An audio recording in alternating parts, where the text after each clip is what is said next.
Hello, hi. Okay, I don't know why I'm standing like this on my counter, but it feels really good.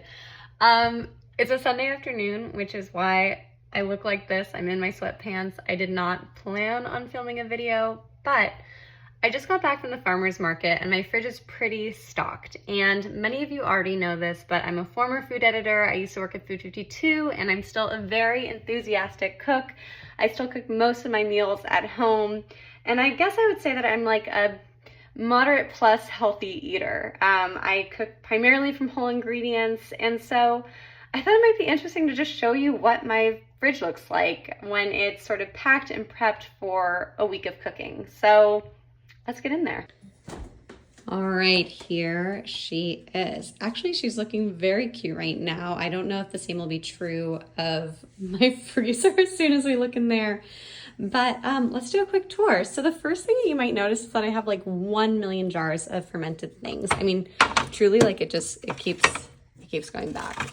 This is one of my favorite brands. I get it from the People's Co-op in Portland in Southeast. It's called It's Alive. I just think that they make really good fermented foods. One of these days I'll be able to make my own. That day is not today. I also get really high quality pasture-raised eggs. I usually buy them from Deck Family Farms in Portland, and I usually keep soft-boiled eggs on hand. So about half of these are soft-boiled just so that I can have them on hand for a snack. They're marked with a Sharpie, or I can just tell because I usually crack them open a little bit as soon as I soft-boil them. From there, I have some herbs that I keep in water. These are looking a little bit sad.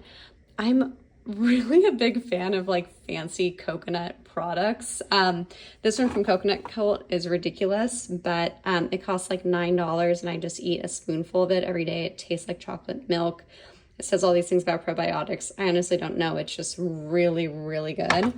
I usually have Greek yogurt in the fridge. There's usually some sort of bone broth. Usually I've made it, but I like to keep jars on hand that are store-bought just in case I haven't had time to make it. So from there, I'm a really big fan of sauces and condiments. This is a zucchini sauce that I made a few days ago. This is a pesto made from sprouted almonds and a bunch of different herbs. We have some, let's see, pickled onions in the back here. This is this delicious cacao spread that I eat with Greek yogurt. We have some sprouted almond butter in the back. Sprouting your almonds just makes them more digestible. It's something that my nutritionist and my acupuncturist taught me. We also have some fruits. I have a bunch of different cherries because it's summertime, some blueberries. There's some miso and some curry paste back here. This is a local Portland brand, Thai and True, that I always keep on hand in my fridge. It's just so easy to use curry paste to make like, a coconut milk soup base. From here, I have all the vegetables that won't fit into my veggie drawer. So this is actually looking pretty tame. Normally this is like really bursting here, but I have some beets, some spinach that I'm going to turn into a sauce. I really like wilting the spinach and then combining them with some flaxseed oil and coconut aminos. And then from there I'm really a sucker at farmers markets for getting like some sort of a fun sauce. So this is a garlic scape pesto. Garlic scapes have a really short spring, early summer season. So I also in the crisper drawer have some garlic scapes that I bought. I really like to saute these. I might make them into a galette, just combine them with some pasta, just eat them sauteed with, I don't know, nothing else. They're delicious. Okay, let's keep going. Honestly, I really hate peeling my own garlic, so I usually get these big bags from Whole Foods or from New Seasons in Portland. And then what other things? I have some snap peas from my garden, which I'll probably be eating with this pesto. And then, okay, this is a weird thing that I have in my fridge. Let's see if I can grab this out. This is a huge thing of chopped cabbage that I keep in my fridge because I drink fermented cabbage water every day, which is something that I also learned from my acupuncturist just for gut health. So I replace this water that's fermented every single day with more cabbage. I have a big thing of spinach that I always keep on hand. Let's see what else. I have this for a cheese plate that I never made, but I also really love these almond flour tortillas. And then this is a bin that I keep. It's pretty empty right now, but this is where I put discards of vegetable scraps so that I can make a vegetable broth really easily. So back in the crisper drawer, what do I have? I have some walnuts that you're supposed to keep refrigerated. I often keep these chicken meatballs on hand from Trader Joe's because they're so easy and they last forever. Like, I think that this says literally keep by date is like August, and that's still over a month away. And then, you know, just lots of basic veggies. In the drawer here, what do we have going on? Lemons and limes, always. A bunch of different condiments. I'm a huge fan of condiments. My favorite is probably coconut aminos, but I also love these dressings from Acid League are always really, really good and delicious. Nong's Khao Man Gai sauce from another Portland-based restaurant is incredible. This is an NA Spirit that I really love that I keep in my fridge. I have some more almond butter. This is one of my favorite brands, this Maranatha almond butter. Some pumpkin seed sprouted butter.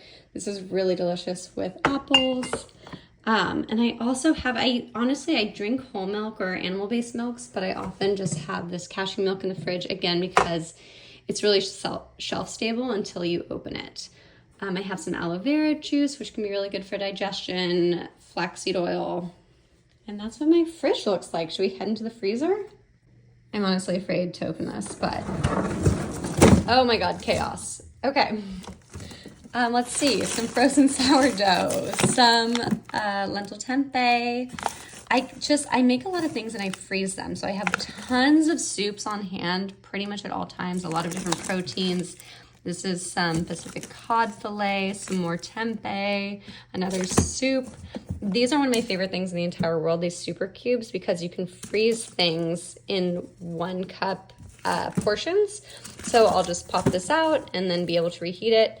It's super easy. I have a bunch of nettle soup because I'm obsessed with nettles and they're only in season in early spring. So I make a lot of frozen soups from them. Again, we're getting more chaotic. We have some lamb bones. These I buy from the farmer's market and I make into lamb stock. This is a thing of kachari that I just have on hand that I made a whole chicken, lots more berries, some root vegetables, and chicken carcasses. So anytime I make a roasted chicken, I put the carcass into a bag. When I have 3 of them in there, I'll make a bone broth. And that's, let me see, should we go deeper? Oh, this is some frozen poached chicken for breakfast. But that's it. I don't know, what do your freezers look like? Are they this chaotic? Truly can barely close it. This is also one of my favorite garlic pizza sauces. And I make this because it's just one of those things that's sort of annoying to make. I have to take the Cuisinart out to make it. But this, I mean, it's been in there for kind of a long time. But I guess it's time to make some pizza.